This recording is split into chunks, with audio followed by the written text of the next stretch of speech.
حضور صلی اللہ علیہ وسلم سے کسی نے عرض کیا تھا، یا رسول اللہ میں نے اپنی ماں کو اٹھایا اپنے کندھوں پر، اور حال یہ تھا کہ اتنی گرمی تھی، ایسی شدت تھی کہ اگر اس گرمی میں گوشت رکھا جائے تو وہ بھی پک جائے، تو میں کافی دور تک اپنی ماں کو اٹھا کر لے گیا، تو کیا میں نے اس کے تمام احسانوں کا بدلہ دے دیا؟ تو حضور علیہ السلام نے فرمایا یہ تو اس کے ایک احسان کا بدلہ ہے۔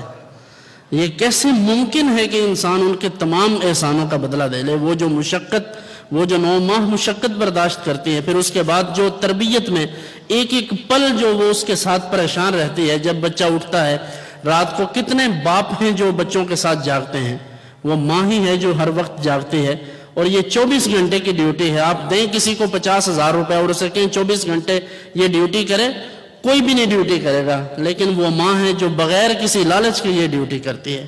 تو یہ اس مالک کی، اس ہمارے خالق کی، اللہ رب العزت کی ہم پر مہربانی ہے کہ اس نے لمحہ بلمحہ ہم پر احسانات فرمائے، اور یہ والدین کی صورت میں ہم پر یہ کرم فرمایا کہ یہ بھی ہماری بخشش کا ایک ذریعہ بنایا، کہ اللہ تعالیٰ نے بخشنے کا ایک بہانہ بنا دیا کہ والدین کو بھیجا کہ ہم ان کی خدمت کریں۔ کسی نے عرض کیا حضور نبی مکرم صلی اللہ علیہ وآلہ وسلم کی خدمت میں کہ یا رسول اللہ میں جہاد کرنا چاہتا ہوں، صحیح بخاری میں عرض کیا حضور جہاد کرنا چاہتا ہوں۔ حضور صلی اللہ علیہ وسلم نے پوچھا کیا تمہاری ماں زندہ ہے؟ انہوں نے عرض کیا حضور زندہ ہے۔ پھر عرض کیا حضور جہاد کرنا چاہتا ہوں، فرمایا ماں زندہ ہے؟ عرض کیا ہاں زندہ ہے۔ پھر پوچھا تو حضور علیہ السلام نے اس بات کو پسند نہیں فرمایا کہ وہ ماں کو چھوڑ کر پھر جہاد میں جائے، تو حضور نے ارشاد فرمایا ماں کی خدمت کر۔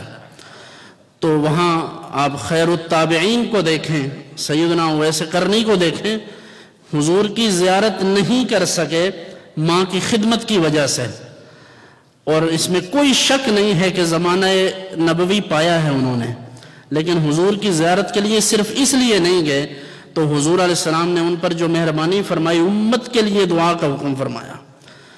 تو کیا یہ فضیلت ماں کی وجہ سے نہیں ہے؟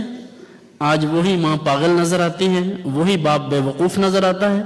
یہ ہماری عقل کا فطور ہے، اور یہ شیطان ہماری عقل پر غالب ہے، جس کی وجہ سے ہم یہ سمجھتے ہیں، وگرنہ حق یہ ہے کہ کبھی حق ادا نہیں ہو سکتا۔